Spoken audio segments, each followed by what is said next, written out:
today a city called Tel Aviv Jaffa, a connection of two cities, Tel Aviv that is very, very new, and Jaffa that is very, very ancient. That city, officially called Tel Aviv Jaffa, has a hyphen between the two names, between the two cities, and the hyphen is actually this. Neve Tzedek is the first Jewish neighborhood to be built outside of Jaffa, but not yet an independent city. It was the stepping stone upon which Tel Aviv was later established. So on top of the success of Neve Tzedek, Tel Aviv was established. If it weren't for Neve Tzedek, there would be no Tel Aviv. So these are the roots of what we know today as Tel Aviv. And we're going to do a virtual tour of the neighborhood. Okay, so let's start off with going to what is kind of the entrance to Neve Tzedek. This is it. We are in the spot that is the intersection of Shabazi Street. I'm standing on Shabazi Street and the corner of Barnett Street. We'll talk about that in a second. But as you can see, this is kind of the entrance to Neve Tzedek today. You can see the boulevard of palm trees that is actually leading up from Jaffa. So just like the founders of Neve Tzedek who exited the walls of ancient Jaffa around 1887, we're doing the same thing. We're going to walk virtually outside of Jaffa through this palm tree boulevard all the way up to what is the gateway to Neve Tzedek. This is the gateway to Neve Tzedek. You can see that the houses here are still 1 story high. It is a very old neighborhood considerably in Tel Aviv that is only started in 1909. So Neve Tzedek is even older than Tel Aviv. So that's why you see only 1 story high buildings. And this neighborhood was also marked for preservation. That's why the Tel Aviv municipality is keeping this charming kind of village inside the city center. So we said we're starting on Shabazi Street, which is kind of the main street of Neve Tzedek today, with all the cafes and restaurants and pubs, and the corner of Barnett Street behind me. Barnett was one of the founders of Neve Tzedek. Actually, each of the prominent founders of Neve Tzedek got a street named after him on the street where he lived. So Barnett actually lived around the corner on what later became Barnett Street.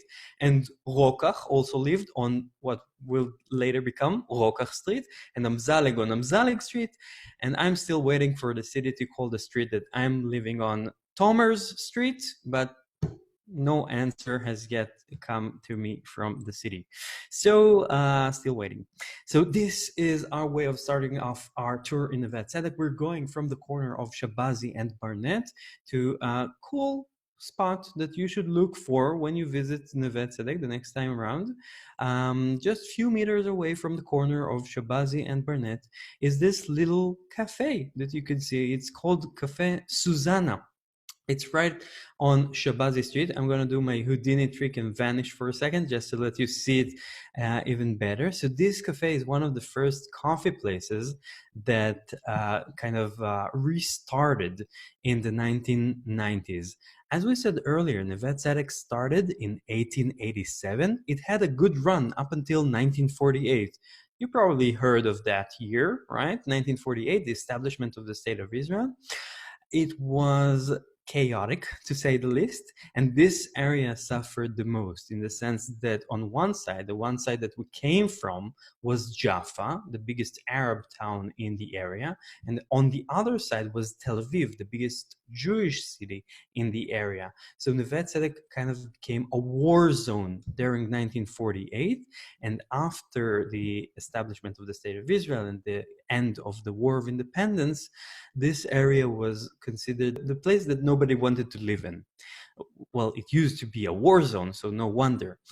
For the decades that preceded, Neve Tzedek was considered a slum designated for removal, but in 1989, it started to renew itself. Instead of a demolition plan, it got a preservation plan, and this was one of the first signs of coming back to life in Neve Tzedek when Cafe Susanna opened for the clientele. This was another landmark in the history of the neighborhood's revival, and from a neglected neighborhood that was designated for demolition, it became what it is today, the most expensive neighborhood in Israel, which is amazing. Probably the most extreme story of urban renewal in Israel, maybe even in the world. Another thing that I wanted to mention, you see here behind me, those giant ficus trees. They give you a lot of shade, which is kind of important in Israel, especially during July and August, right? They're not from here. They came here from India.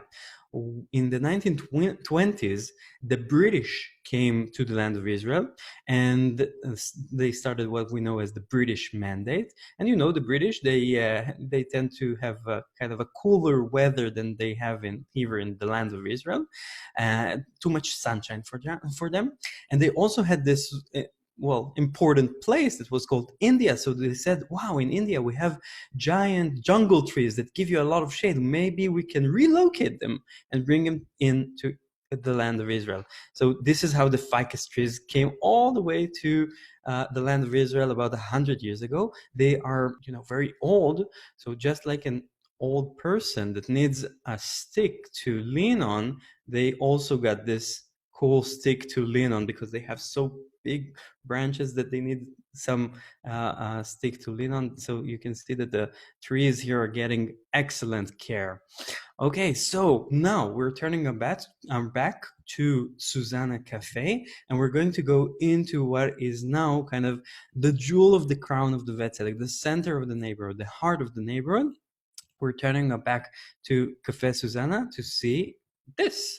This is the entrance to the Suzanne Dalal Center. I'm going to vanish for a second. You can see here that we're going to walk through this building. We'll talk about what it used to be 100 years ago when the neighborhood was just starting out. So we're going to walk through this corridor underneath this building and proceed to the other end. At the other end, we're going to see a piazza that is now kind of the center of the Suzanne Dalal Center. This piazza is right next to another building that is making up the Suzanne Dalal Center. It's this building. So we went through the building that we just went through, and we arrived at the piazza next to this other building. These two buildings are making up the Suzanne Dalal Center. So what is the Suzanne Dalal Center? The Suzanne Dalal Center today is a dancing and performing arts center. It only started in 1989. We just mentioned that year. You remember it because it was the year that Neve Tzedek was starting to renew itself. And when it started to renew itself, these two buildings turned into the Suzanne Dalal Center, a center for the performing arts and especially for dance. The most important dance group in Israel is called Batsheva. They have their headquarters here in this building in the Suzanne Dalal Center. So what used to be those two buildings that we see here in the Suzanne Dalal Center, you can see that in the past 2 years, it also got another story to it, another floor. That's more space for dancers to do their rehearsals. So the Suzanne Dalal Center, these two buildings, they used to be the two schools of Neve Tzedek. The one that we just passed through was the school for boys. So you can guess what this used to be. This was the school for girls, evidently. Between the two schools, where this piazza is now, this used to be a street. I don't know who had this weird idea of putting down a street between two schools, but it was called a bit unimaginatively the school's street. And you can guess what happened every day after school. The boys came out from this side, from the school for boys, and the girls came out from that side, the school for girls, and they all met here on the school's street. And they say that all the first loves in Neve Tzedek started here, which is cool to see. So these used to be the schools of Neve Tzedek. Today, the jewel of the crown, the center of Neve Tzedek, And we're gonna go to a place that is right over this shoulder of mine. Behind these trees, there is a piece of art. You can see it on the wall over there, on the wall of the building over there. Let's go to that work of art, which is very important because it's going to give us kind of an introduction to the rest of our tour. So here is this work of art by a famous Israeli artist called David Tartakover. He was born in Haifa, then he studied in Jerusalem, and about 30 years ago he came here to Neve Tzedek when it was still a rundown place, a neighborhood that was considered very neglected. And you know how artists usually they don't have any money, so they look for the places that they can pay the least rent. As a starting artist, it was a catch for him to find a house here in the Neve Tzedek, and he fell in love with the neighborhood. And in 1989, when the neighborhood started to renew, he put down this mural, which is kind of an homage to the history of Neve Tzedek.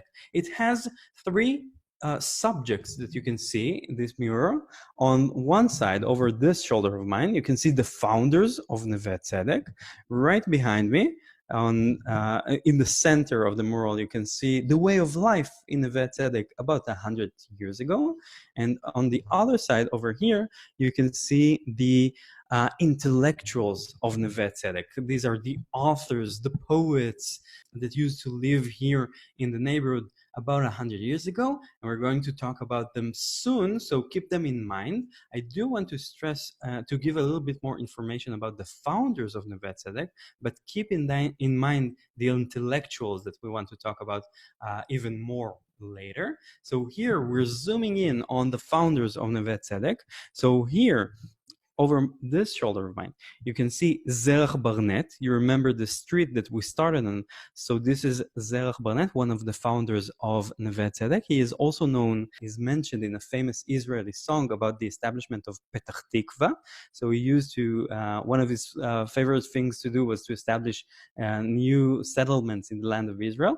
He developed several settlements here in the land of Israel. Right behind me, dressed in blue uniforms, this man is Mr. Chaim Amzaleg, one of the founders of the neighborhood. Behind him, you see a person with spectacles and also a mustache. So this is Mr. Shimon Rokach. We're going to visit his house towards the end of the tour, but right around the corner, we're going to visit the house of a person that is very important, not only because he is one of the founders of Neve Tzedek. You see him on this side of mine. This is Aaron Shlush. He is not only one of the founders of Neve Tzedek, he is also my great-great-great-grandfather. Yeah, 3 greats. So this is Aaron Shlush. We're going to see his house in a second, right around the corner.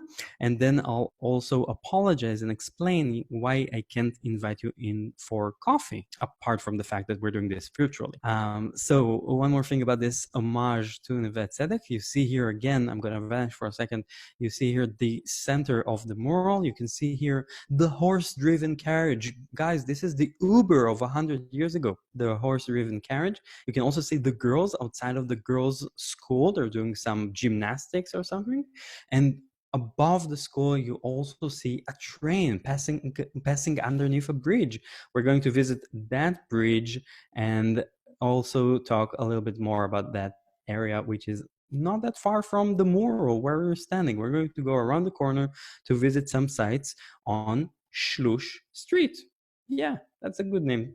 Okay, so we went from the heart of the Neve Tzedek, the Suzanne Dalal Center, and we climbed through an alley to go to Shlush Street. And the first thing that we see here on Shlush Street, kind of standing with its back towards the Suzanne Dalal Center, the first thing that you see on Shlush Street is the house of Aaron Shlush. That's right.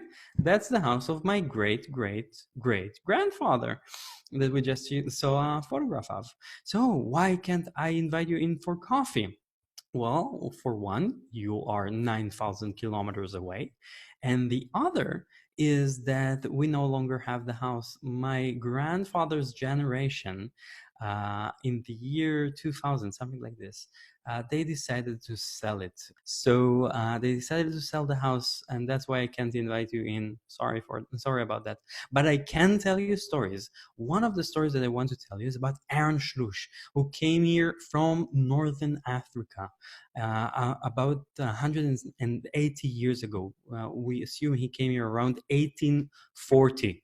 1842 at the latest. So he came here to the land of Israel, and he was a unique character in the sense that there were a lot of Jews, well, not a lot, but there were numerous Jews who came to the land of Israel before modern times, and they came here for Jewish religious reasons. They came here to end their life in the land of Israel, to be here, to die here, and then be buried in the land of Israel and wait for the Messiah. But he was unique in the sense that he came at an early age. He came here as a young guy. He wanted to start his life in the land of Israel rather than end them here. So he needs to find a place where he can fulfill his mission, where he can become a person who has money, who can provide for himself, and he settles in Jaffa, which was also unique because most Jews who came to the land of Israel settled in one of the four holy cities that were Hebron, Jerusalem, Safed, and Tiberias, closer to what is now kind of the eastern part of the state of Israel, closer to the beach, closer to the Mediterranean. This is where Aaron Shlosh decides to settle. So another unique thing about him, he settles in Jaffa because he sees that there's business here. Why is there business here? Mostly because of the port. There are ships coming in to Jaffa. That was kind of the gateway to the land of Israel. More and more ships come to the land of Israel. So we're to continue our tour in Neve Tzedek, Aaron Shlush comes here to Jaffa, the gateway to the land of Israel, and he sees there are more ships coming in, more people coming in, and they also have money from different places. So he becomes a change maker and a goldsmith, because everything was metal at the time. And he sees that there's one coin that is worth more in the metal rather than the currency. It would be like you would realize that the cent coin is actually made out of gold, something like this.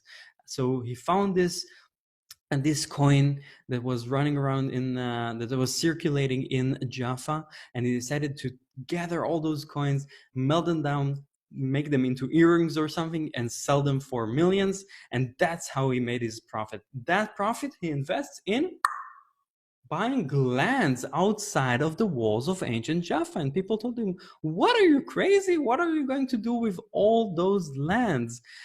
Those barren lands outside of the walls of ancient Jaffa. He says, no, we need to prepare for the establishment of a new neighborhood outside of the walls of Jaffa. And this was a realization of his vision in 1887. It was prepared to sell the lands to the settlers of Neve Tzedek for a symbolic price, because he wanted to hasten the establishment of a new Jewish neighborhood, a new Jewish settlement in the land of Israel. So also I wanted to share with you how his house used to look 100 years ago. So this is the house of Aaron Shlush, with Aaron Shlush actually sitting outside of his house. Next to him, you can see his three sons. They're standing next to him. So you see here Aaron Shlush and his three sons, but he also had a wife and 4 daughters.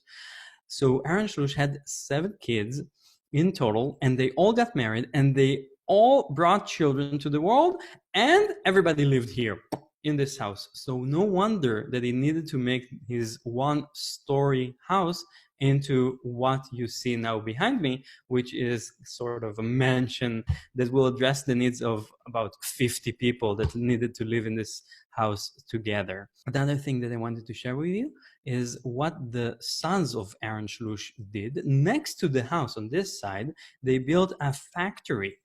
A factory for what, might you ask?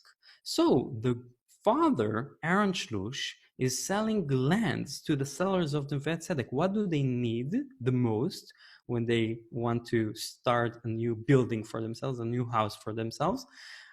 Building materials.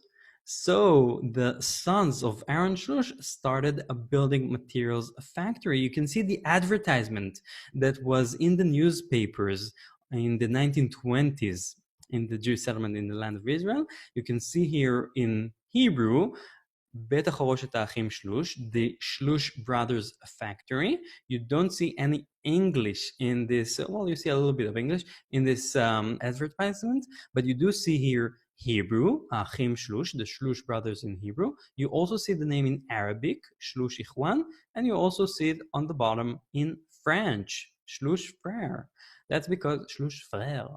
That's because French was the lingua franca of the time, the international language. But there is something here that you don't need to know Hebrew for, which is this. You see here these two digits. This is the phone number that you needed to call up to get yourself connected to the Shlush Brothers factory in order to order building materials. So you see here, this is the phone number that you needed to dial to, only two digits at that time. One of the first 100 phones in the land of Israel. Amazing. So this was the Shlush house. Next to it was the Shlush brothers factory. We're standing on the Shlush street. Behind this shoulder of mine is the Shlush synagogue that used to be a family synagogue. Now it's open to the public.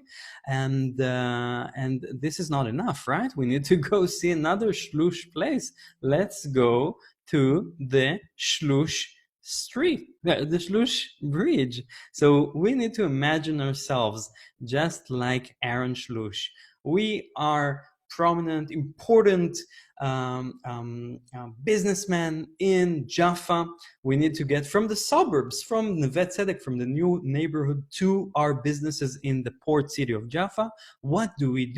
We need to go to Jaffa, but we are important businessmen, so we're not going to walk, right? So we need to take our Lamborghini or our Rolls Royce or something like that. So what was the Rolls Royce of 100 years ago? That was the horse-driven carriage. So let's go and see the what happens to Aaron Shlush when he rides his horse-driven carriage.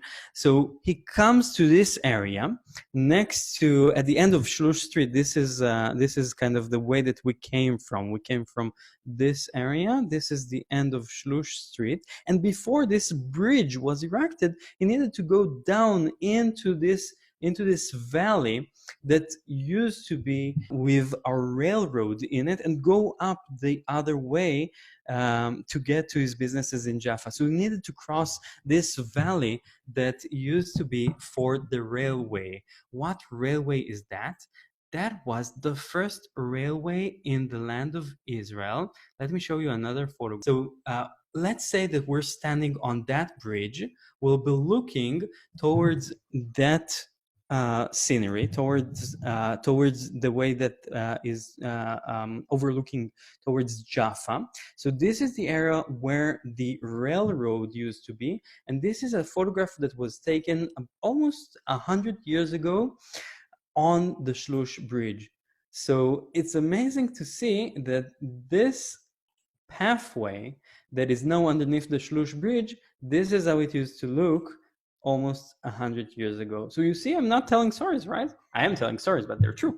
So this is where the Jaffa-Jerusalem railway used to pass, and it passed right next to Neve Tzedek on this side of mine.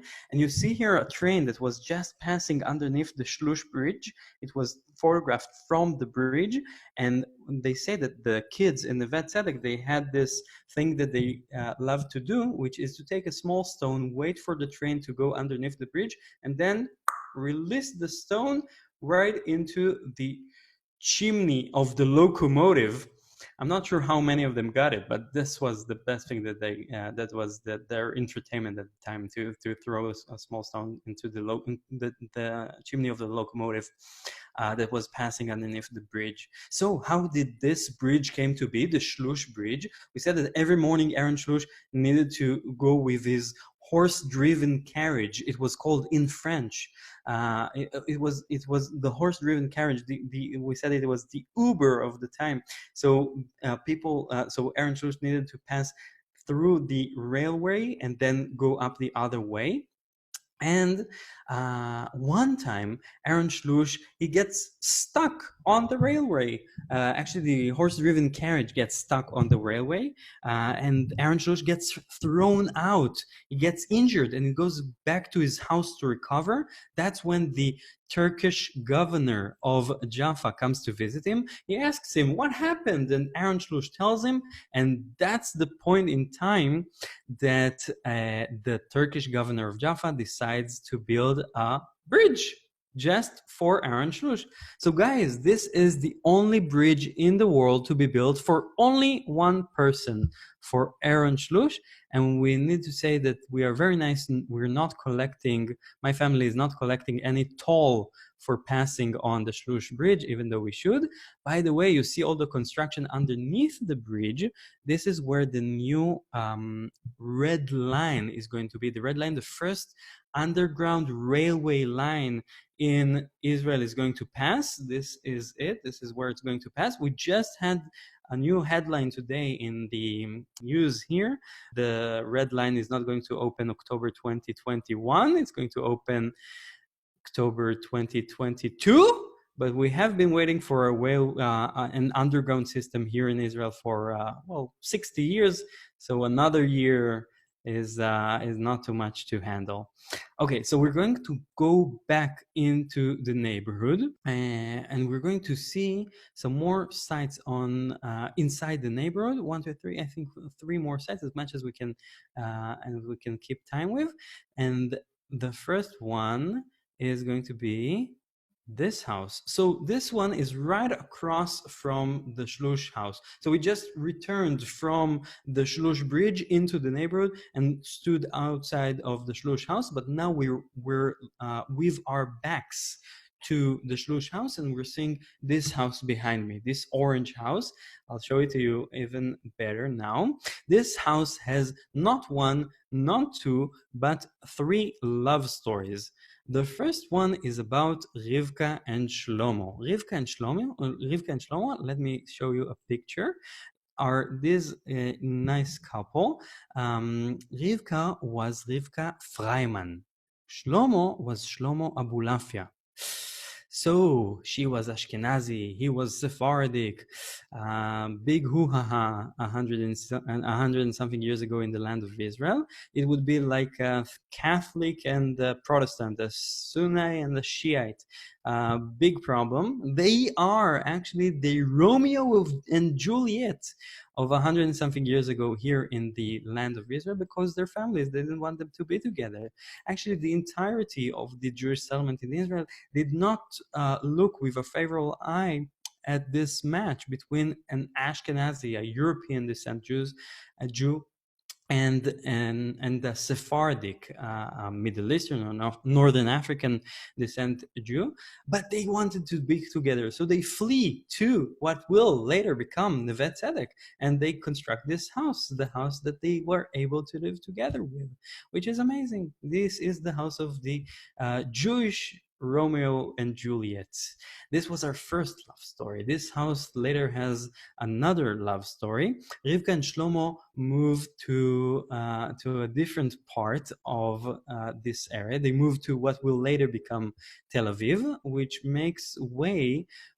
It actually opens the door, or rather it opens the window to our second love story, in the sense that Rivka and Shlomo, for Karen asking about the Abulafia bakery in Jaffa, if there's a relation, some say there is, but it's probably a myth. There's a myth about the fact that they may have had an Arab servant in the house, and when he was fired, he asked to have the Abulafia surname because they had a reputation for themselves, and this surname was good for him to have. And they say that he later became the head of the Abulafia family in Jaffa.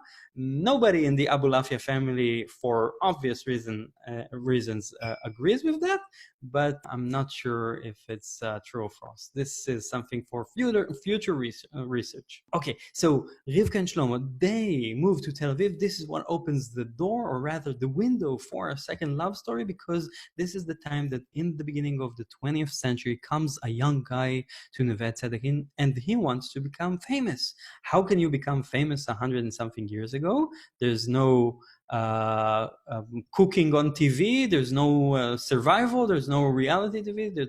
There are no Kardashians.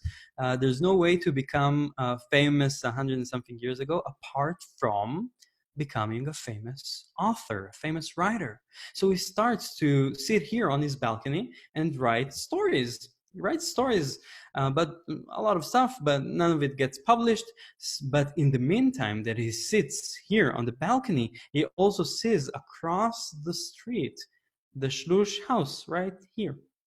The Shlush house. So in the yard, he sees Margalit, one of the granddaughters of Aaron Shlush. And what happens to a young guy when he sees a young woman?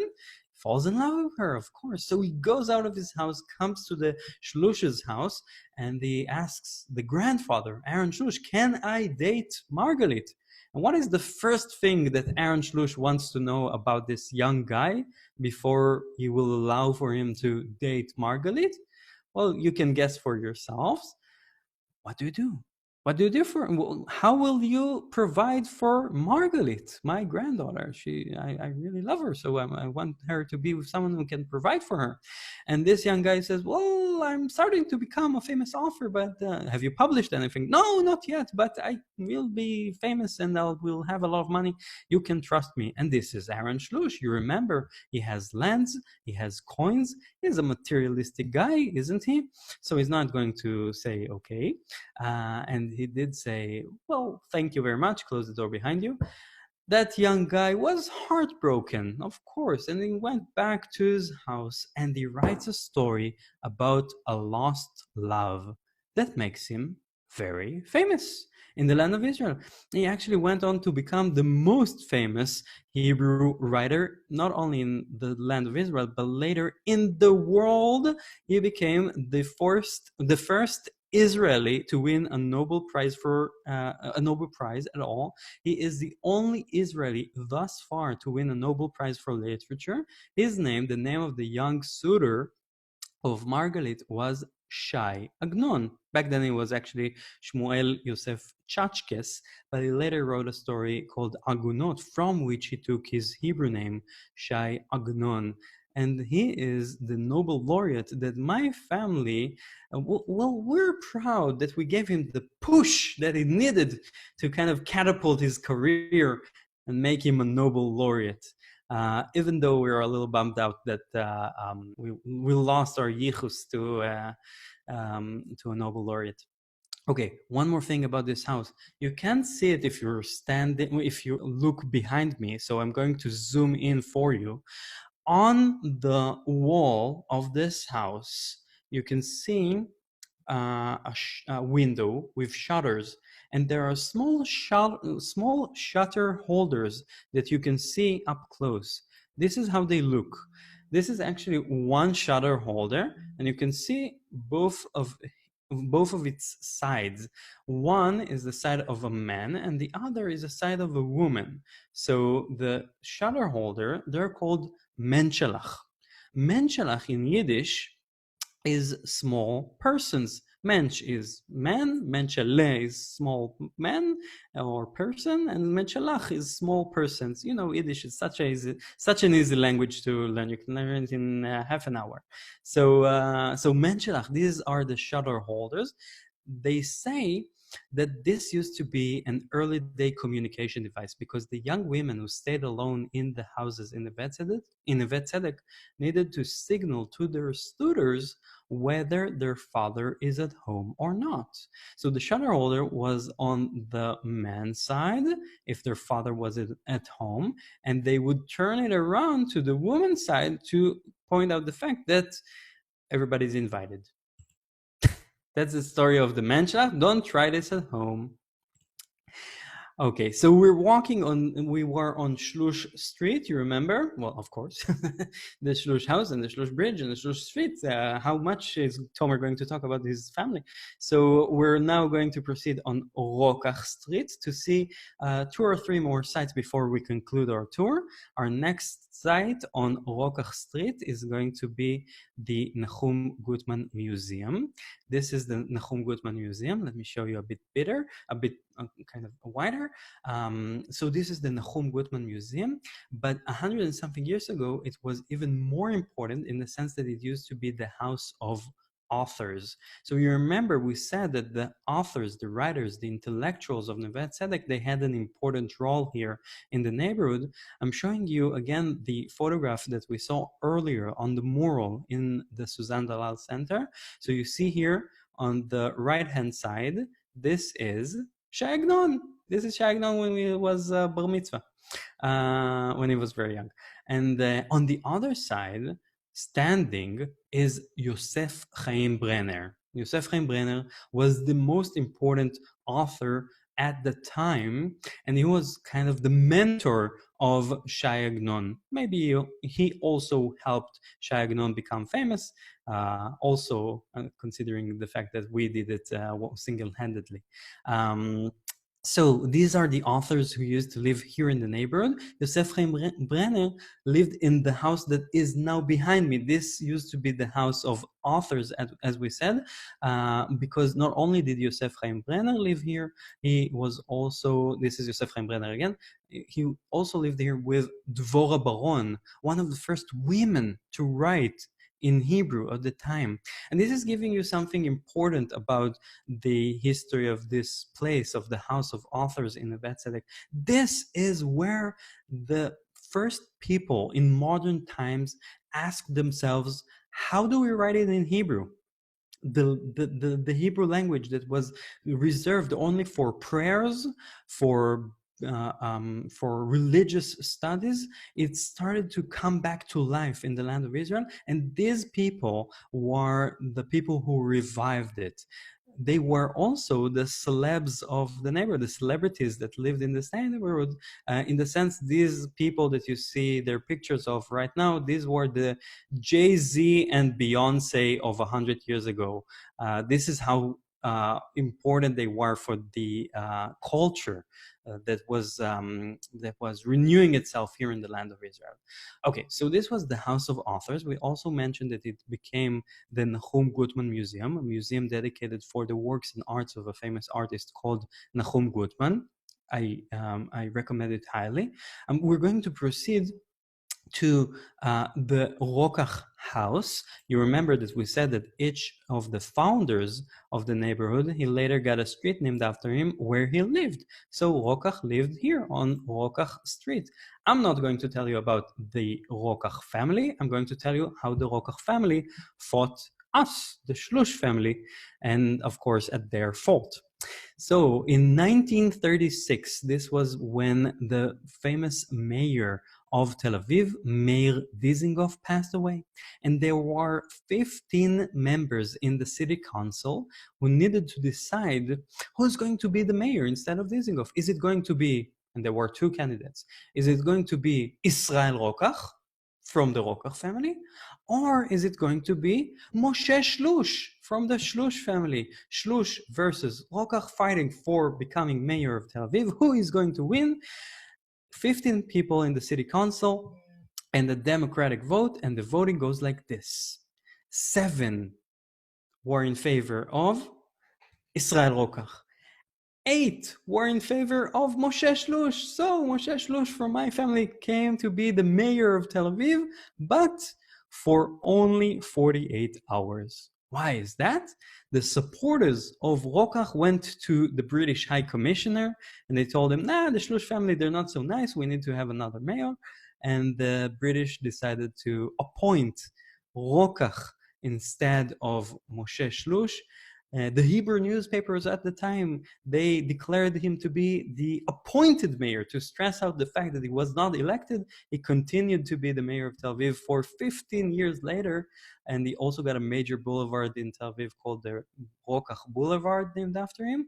And now you understand it should be the Shlush Boulevard. How upsetting, isn't it? Let's continue around the corner to our last destination. Let me invite you to the movies.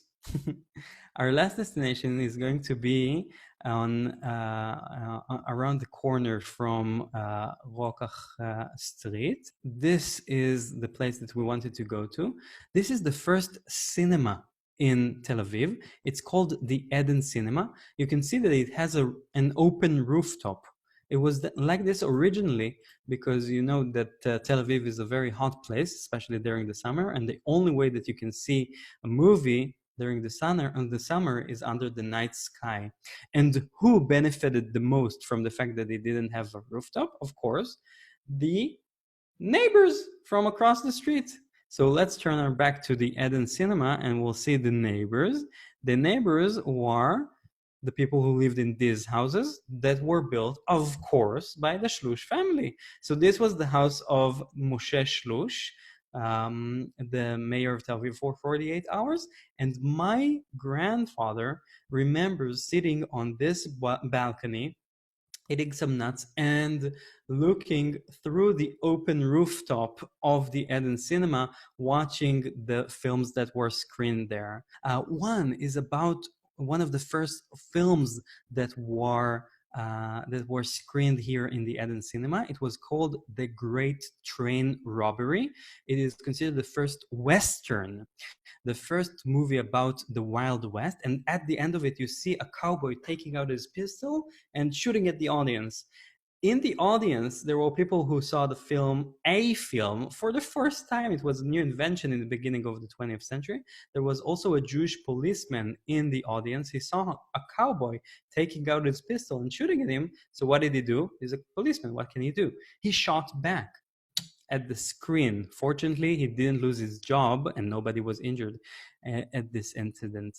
Another thing that I wanted to share with you about the Eden Cinema, let's turn our backs to the twin houses, as they were called, because they were built identically by my great-great-great-grandfather for his two grandsons, and he didn't want them to fight over real estate, so he made them exactly alike.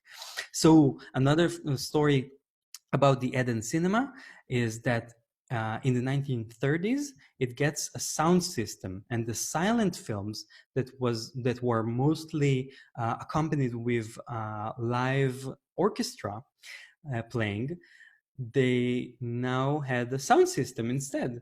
And the orchestra, the players in the orchestra, they went on strike because they didn't want to be replaced by a sound system. So they go on strike, they don't let anybody into the cinema, and the owner of the cinema, what can he do?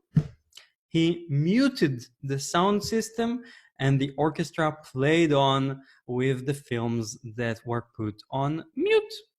So this was the end of our tour.